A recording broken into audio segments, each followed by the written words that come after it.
जिस सत्ताधारी दल के साथ हैं, पट्टी गले में पट्टी बांधे, मुंह पर पट्टी बांधे हुए कुत्ते से बेहतर स्थिति उनकी नहीं है। जनता दल MY समीकरण की पार्टी नहीं है, A to Z लोगों की पार्टी है। आप बता दीजिए चिराग पासवान जिस मंत्रालय में वो हैं, उस मंत्रालय के माध्यम से बिहार के किसी एक युवा को भी वो रोजगार दिए होंगे। वर्तमान मुख्यमंत्री नीतीश कुमार को मुख्यमंत्री का चेहरा घोषित करने के लिए तैयार नहीं है, तो चिराग तो बहुत दूर की बात है।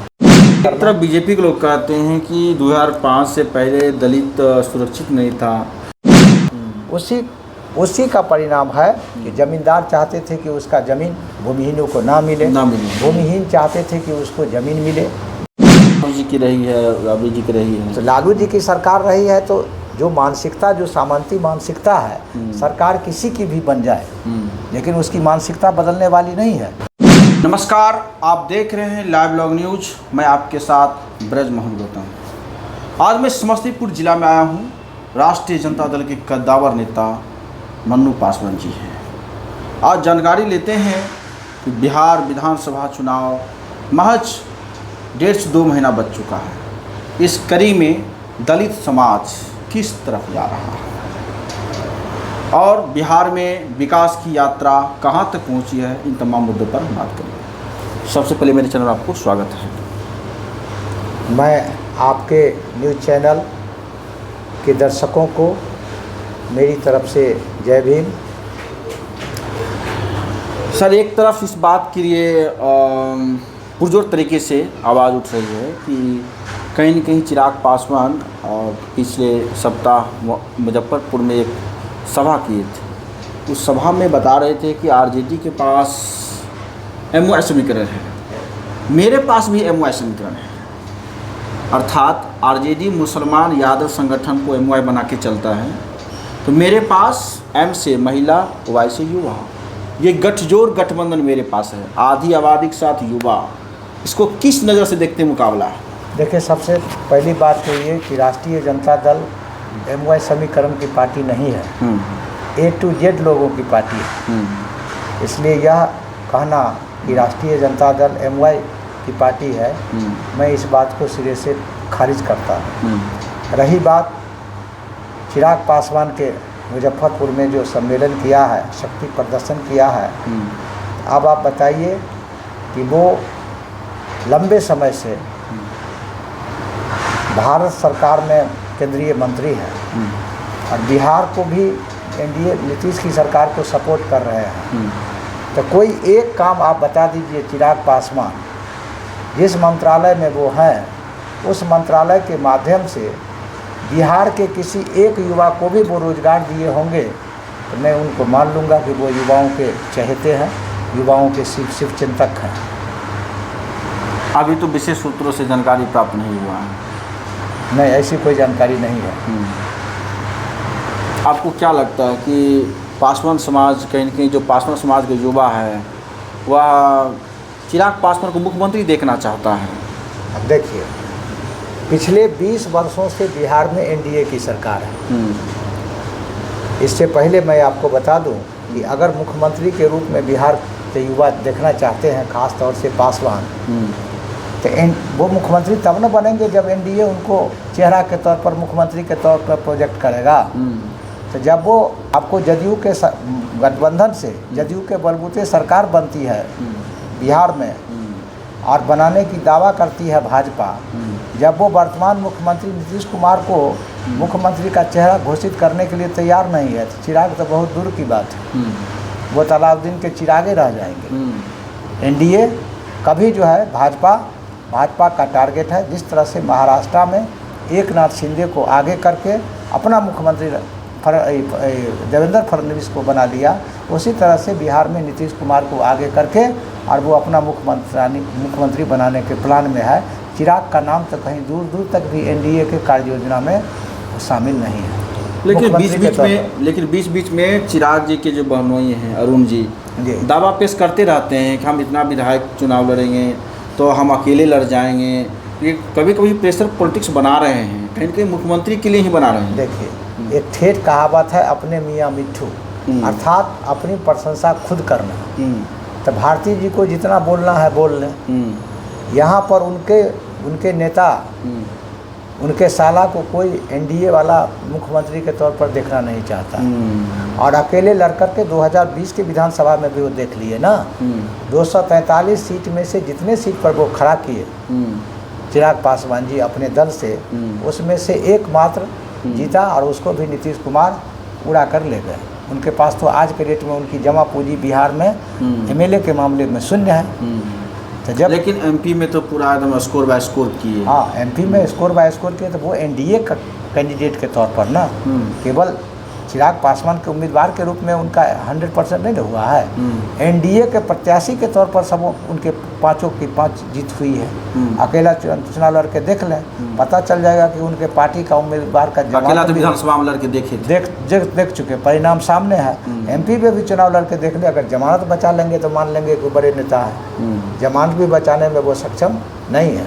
आपको क्या लगता है कि वर्तमान बिहार सरकार में दलितों की जो समस्या है, सड़क की बहुत बड़ी समस्या है, ज़मीन जो सरकार की तरफ से कहा गया था कि 3 डिसमिल ज़मीन देंगे सीलिंग एक्ट के जरिए, ये सब कहाँ तक हल हो चुका है? देखिए, पिछले 20 वर्षों से बिहार में एनडीए की सरकार है। 17 महीना और कुछ और एक टर्म और आप जोड़ लीजिए, जीतन राम मांझी का भी जोड़ लीजिए। तो वो उस महागठबंधन के सरकार को पीरियड को अगर आप छोड़ देते हैं तो मोटा मोटी आपको 17 वर्षों तक नीतीश की सरकार रही। इन 17 वर्षों में कहीं कहीं पर किसी गरीब को, बेघर को, जिसके भूमिहीन है, कुछ लोगों को दिया गया है कहीं कहीं पर बास्केट का पर्चा। लेकिन जो बहुसंख्यक आबादी है, जो सरकारी पोखरा के भिंडे किनारे, सरकारी सड़क के किनारे जो बसावट है, वो आज भी उनके पास बसने के लिए ज़मीन नहीं है। नतीजा ये है कि उनके पास वो जो एक प्रधानमंत्री आवास, जो पहले इंदिरा आवास योजना था, अब उसका नाम बदलकर प्रधानमंत्री आवास योजना हो गया है, और उसको जो है उसका लाभ नहीं मिल पाता है। रही बात रास्ते की, तो अधिकांश जो दलितों की बसावट है वो पगडंडी के भीतर है। तो सरकार पिछले 20 वर्षों में नीतीश की सरकार ऐसी कोई कार्य योजना, ऐसी कोई योजना स्कीम लेकर के नहीं आई जिससे उन जो बसावट संपर्क मुख्य सड़क से संपर्कता विहीन है उसको जोड़ा जा सके। उसके लिए बिहार की नीतीश सरकार ने आज तक कोई ऐसा कानून नहीं लाया है, कोई ऐसा नीति सरकार नहीं बना कर लाई है। यही स्थिति है। इग्नोर एक तरफ बीजेपी के लोग कहते हैं कि 2005 से पहले दलित सुरक्षित नहीं था, वो तमाम दंगे गिनाते हैं, चाहे वह नरबाते संघार हो, शंकर बिघा हो, बथानी टोला हो, या तमाम जो संघार हुए हैं, जबकि नीतीश के सरकार में दलित सुरक्षित है, दलित पर हमले नहीं हो रहे हैं, इस प्रकार का वो बता रहे हैं। देखिए, वो जो आपको 90 से पहले और 90 के बाद भी जो जातीय संघर्ष हुआ, आपको उसके पीछे जाना पड़ेगा, उसके पृष्ठभूमि, उसके पार्श्व में जाना पड़ेगा। वहाँ पर भूमिहीनों और जमींदारों के बीच संघर्ष हुआ, ठीक है। उसी का परिणाम है कि जमींदार चाहते थे कि उसका ज़मीन भूमिहीनों को ना मिले, भूमिहीन चाहते थे कि उसको ज़मीन मिले, जोत के लिए भी मिले और बसने के लिए भी मिले। इसी संघर्ष के कारण चाहे लक्ष्मणपुर बाथे नरसंहार हो, मियाँपुर हो, और जितना भी हो, सनारी, जितना भी कांड हुआ है, सब वो जातीय संघर्ष, बथानी टोला हुआ है, वो एक जातीय संघर्ष है, भूमि को लेकर, अधिकार को लेकर के संघर्ष हुआ है। सरकार तो लालू जी की रही है, राबड़ी जी की रही है, तो लालू जी की सरकार रही है, तो जो मानसिकता, जो सामंती मानसिकता है, सरकार किसी की भी बन जाए, लेकिन उसकी मानसिकता बदलने वाली नहीं है। आज जब से नीतीश कुमार की सरकार है, बिहार में 50,000 से अधिक मर्डर हुआ है ना, 60,000 से ऊपर रेप के कांड हुए हैं औरतों के साथ। आप उसका देखिएगा, जो सरकारी डाटा जो एजेंसी पेश करती है, जारी करती है, उसके डाटा को आप लीजिएगा तो आप पाएंगे कि लालू राबड़ी के शासनकाल से कई गुना अधिक क्राइम बिहार के नीतीश शासनकाल में अब तक हुआ है। इसलिए दलित इस सरकार में कहाँ सुरक्षित है। आप जाइए पटना में, रोज़ दलितों के साथ हत्याएँ हो रही है। आप किसी भी जिला को उठा कर देख लीजिए तो दलित के साथ रेप, छेड़खानी, हत्या की घटनाएं लगातार बढ़ती जा रही है, घट कहाँ रही है। आप कैसे हम कह सकते हैं, आप कैसे कर सकते हैं कि छात्रवृत्ति विषय में क्या कहना चाहेंगे? जो पहले स्कॉलरशिप मिलता था छात्रवृत्ति के मामले दलितों के लिए जी, तो वो छात्रवृत्ति तब देखते हैं 10 से 15 हज़ार हो गया, पहले 80-90 हज़ार मिलता था। देखिए छात्रवृत्ति स्कीम का जो मामला है यह केंद्र सरकार का सब प्लान का हिस्सा है। तो उस सारे छात्रवृत्ति की राशि को एक डाटा है हमारे पास ऑथेंटिक रूप से जो भारत सरकार ने जारी किया है, उसमें जो SC/ST सब प्लान की राशि है जिसमें इंक्लूड छात्रवृत्ति भी है, उस सारे पैसों को कहा एक स्रोत से हमको जानकारी है तो लगभग 20,000 करोड़ रुपया नीतीश सरकार डाइवर्ट किया है SC/ST सब प्लान के, और उन राशि से जो दलित के यहाँ रोजगार में खर्च होना चाहिए था, आवास बनाने में खर्च होना चाहिए था, शिक्षा पर खर्च होना चाहिए था, स्वास्थ्य पर खर्च होना चाहिए था, उन राशियों को आज राज्य के अंदर जो बड़ी बड़ी सड़कें देख रहे हैं, बड़े बड़े ब्रिज देख रहे हैं, बड़े बड़े फ्लाईओवर देख रहे हैं, उसमें किया गया है। और हम इस दलित समाज को शिक्षा से वंचित करने का काम किया गया है। यह राशि जब महागठबंधन की सरकार थी, UPA की सरकार थी, तो SC/ST को निःशुल्क दिया जाता था, यानी उसको फ्री में दिया जाता था। अब ये सरकार क्या की, स्कॉलरशिप का राशि मिनिमम 15,000 एक लिमिट कर दिया, ठीक है। और उसके जगह पर में शिक्षा लोन जिसको स्टूडेंट क्रेडिट कार्ड कहा जाता है, वो लोन दिया जा रहा है। और रोजगार है नहीं बिहार में, उसको और अगर मान लिया कि लोन ले भी लेता है दलित समाज के बच्चे बच्चियाँ, अगर उसको सधा नहीं पाएगा तो फिर उस पर सर्टिफिकेट केस करके उसको जेल में डालने का काम ये सरकार करेगी। इसलिए स्कॉलरशिप के मामले में NDA की सरकार, बिहार की नीतीश की सरकार SC/ST के छात्रों के साथ भविष्य के साथ खिलवाड़ कर रहे हैं। 2016-17 में एक अखबार में रिपोर्ट आया था कि SC/ST का जो बजट का पैसा है इसमें घोटाला हुआ था लगभग 100 करोड़ का, इस पर कभी तक जांच नहीं हुआ। कोई जांच कौन करेगा?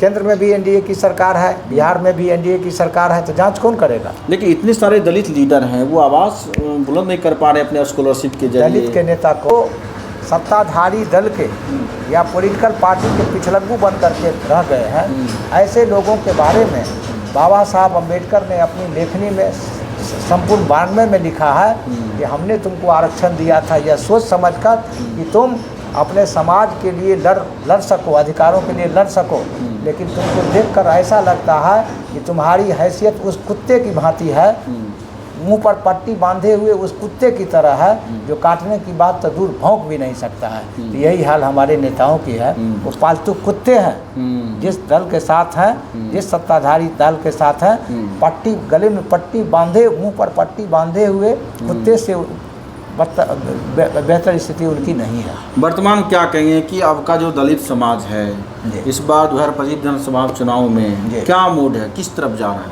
देखिए NDA महागठबंधन की जो 17 महीने की सरकार रही, उस सरकार में नेता प्रतिपक्ष वर्तमान श्री तेजस्वी प्रसाद यादव ने नौकरी के क्षेत्र में, स्वास्थ्य के क्षेत्र में, अन्य विभागों में जो कारनामा करके वो दिखा दिए हैं, युवाओं ने मूड बना लिया है। खास तौर से दलित समाज, अति पिछड़ा समाज और सभी लोगों ने मूड बना लिया है कि इस बूढ़े से अब कुछ होने वाला, नीतीश कुमार से कुछ होने वाला नहीं है। जब पिछले 20 वर्षों के शासनकाल में आज शिक्षा के क्षेत्र में बिहार पूरे देश में फिसड्डी है, स्वास्थ्य के क्षेत्र में फिसड्डी है, रोजगार के क्षेत्र में फिसड्डी है, आपको इन्वेस्टमेंट के क्षेत्र में फिसड्डी है, औद्योगिकरण के क्षेत्र में फिसड्डी है, अब ये नीतीश कुमार क्या लेंगे? जब इनके अंदर एनर्जी बाकी थी तब ये कुछ नहीं कर पाएंगे तो आगे क्या करेंगे? इसलिए युवाओं ने खास तौर से मन बना लिया है कि इस बार श्री तेजस्वी प्रसाद यादव के महागठबंधन के सरकार को लाने का लोगों ने मन बना लिया। दलित समाज, खास तौर से पासवान समाज उनके झांसे में आने वाला नहीं है। सबों ने मन बना लिया है कि तेजस्वी भव बिहार, तेजस्वी यादव को ही बिहार का मुख्यमंत्री बनाना है। तो इस प्रकार आपने देखा कि माननीय मन्नू पासवान जी ने दलित समाज की क्या कमी है, दलित समाज की क्या सुरक्षा है, उसकी आर्थिक स्थिति क्या है, उसकी ज़मीनी हकीकत क्या है, तमाम बिंदुओं पर प्रकाश डाली है। आपका क्या कहना है? लाइक कमेंट शेयर कीजिए। आप देख रहे थे लाइव न्यूज़, मैं आपके साथ ब्रजमोहन गौतम। धन्यवाद।